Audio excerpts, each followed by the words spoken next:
काठमांडू के new Vinayak hotel के कमरा नंबर 204 का सच आया बाहर। सीमा और सचिन का राज भी खुल गया। पशुपतिनाथ मंदिर में नहीं हुई थी शादी, बल्कि होटल के कमरे में लिए थे दोनों ने 7 फेरे। होटल मैनेजर ने दोनों की फोटो देखकर पहचान लिया। प्रोफेशनल लोगों ने कराया था सीमा का मेकओवर। 8 मई के फोन बिल ने खोले राज। पकड़ी गई सीमा की सबसे बड़ी चोरी। गरेड़िया बनकर भारत में ली थी एंट्री। फूफी कोडवर्ड का करती थी इस्तेमाल। टीवी चैनलों पर बैठकर करती थी ऐसे इशारे जिससे पाकिस्तानी आकाओं तक पहुंच जाता था मैसेज। आईबी ने खोले राज तो फिर से नस काटने लगी सीमा। लखनऊ में पकड़ा गया जासूस। रोते और चिल्लाते कटी सीमा की रात। सीमा हैदर और सचिन मीणा पर बहुत बड़ा खुलासा हुआ है। ये खुलासा नेपाल से जुड़ा हुआ है। नेपाल के काठमांडू में न्यू विनायक होटल के कमरा नंबर 204 में मई के महीने में क्या हुआ? जी हाँ, मार्च के महीने में नहीं बल्कि मई के महीने में ही सीमा हैदर नेपाल पहुंची थी। कमरा नंबर 204 में बंद कमरे में दोनों ने शादी रचाई और इसका गवाह खुद होटल का मैनेजर बनाए। होटल के मैनेजर ने दोनों की तस्वीर देखकर दोनों की पहचान कर ली। अब जांच एजेंसियों को बहुत बड़ा सबूत हाथ मिल चुका है। शक तो तभी हो गया था जब सीमा हैदर और उसके बच्चे ग्रेटर नोएडा आते ही सचिन को पापा पापा कहने लगे थे। नोएडा आते ही सीमा सचिन को पति की तरह पूजने लगी। उसके चारों बच्चे सचिन को पापा बुलाने लगे। अब तक पाकिस्तानी खुफिया एजेंसी वीवीआईपी और हाई प्रोफाइल लोगों को हनी ट्रैप में उलझाती रहती थी, लेकिन अब की बार उसने नया पैतरा चला। सीमा भारत आई। सचिन से शादी हुई या नहीं किसी ने देखा तक नहीं, बस दोनों दावा करते रहे। सीमा सचिन से शादी का अगर लीगल डॉक्यूमेंट बना लेती तो वो भारत की नागरिक बन जाती। ऐसे में सचिन की प्रॉपर्टी पर दुश्मन देश के जासूस का कब्जा हो जाता।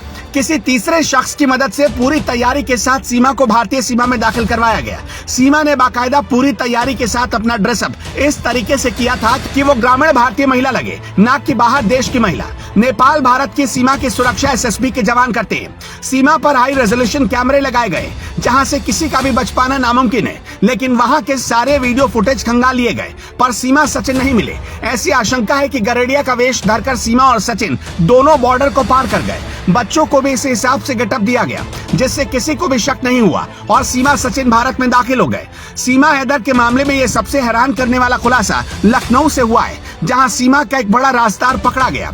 सीमा हैदर को गेटअप बदलने के लिए प्रोफेशनल ट्रेनिंग मिली। सीमा हैदर के लुक को किसी गांव और देहात की महिला की तरह दिखाने की खातिर स्पेशलिस्ट तैनात किए गए। सीमा हैदर को दुबई में कैसे रहना था, नेपाल में कैसा लुक रखना था और किस वेश में भारत नेपाल सीमा को पार करके भारत में दाखिल होना था, इसके लिए बाकायदा ट्रेन लोगों को रखा गया। सीमा को साड़ी पहनना सिखाया गया। हिंदू बनकर सिंदूर कैसे लगानी है ये भी बताया गया। मीडिया सोर्स का दावा है कि सीमा को हर मौके पर कैसे गेटअप बदलना है इसके लिए बाकायदा 1 साल तक ट्रेनिंग मिली। सीमा को दुबई तक पहुंचना है और दुबई से नेपाल कब जाना था ये भी पहले से तय था। भारत आने से पहले सीमा ने 70,000 पाकिस्तानी रुपयों में एक मोबाइल फोन खरीदा। जरा सोच कर देखिए, जो खुद को गरीब बताती है उस महिला के पास 70,000 रुपए कहां से आए। यूपी एटीएस के अधिकारियों ने सीमा हैदर से ये भी पूछा कि क्या तुम कोई कोडवर्ड का इस्तेमाल करती थी। पूछताछ में एटीएस ने सीमा हैदर से जब पूछा कि क्या उसने कभी फूफी और फल जैसे कोडवर्ड का इस्तेमाल किया। दरअसल पाकिस्तानी खुफिया एजेंसी आईएसआई के कामकाज की कोड लैंग्वेज में फूफी उस शख्स को कहा जाता है जो अपने देश से जुड़ी जानकारियां आईएसआई तक भेजने का काम करता है। वहीं फल कोडवर्ड का इस्तेमाल रुपयों के संदर्भ में किया जाता है। यूपी एटीएस ने सीमा हैदर से भी पूछा कि तुम इतनी शुद्ध हिंदी कैसे बोल लेती हो, तुम्हें हिंदू रीति रिवाजों के बारे में किसने बताया। सीमा हैदर के पास से 8 मई का एक मोबाइल फोन बिल मिला और 8 मई को ही सीमा का पासपोर्ट जारी हुआ है और इसके 2 दिन बाद यानी 10 मई को उसने पाकिस्तान छोड़ दिया। भारतीय खुफिया और जांच एजेंसियों की जांच के दायरे में अब ऐसे एजेंट पर भी नजर है जो इस तरीके की खास तैयारी करवाते हैं। भारत में अवैध तरीके से लोगों को घुसवाने में मदद करते हैं। खुफिया सूत्रों के मुताबिक भारत नेपाल सीमा पर 13 मई को सीमा हैदर और सचिन के भारत में एंट्री के दावों की सच्चाई की पड़ताल की जा रही है। 20 घंटे से ज्यादा की पूछताछ में और भी कई बड़े खुलासे हुए। एटीएस ने सीमा हैदर से जानना चाहा कि 4 बच्चों की मां सीमा हैदर खुद को पाकिस्तान के छोटे शहर से बताती है, लेकिन पबजी गेम में दिन भर व्यस्त रहती है, कैसे, और 70,000 का फोन उसके हाथ कैसे आया।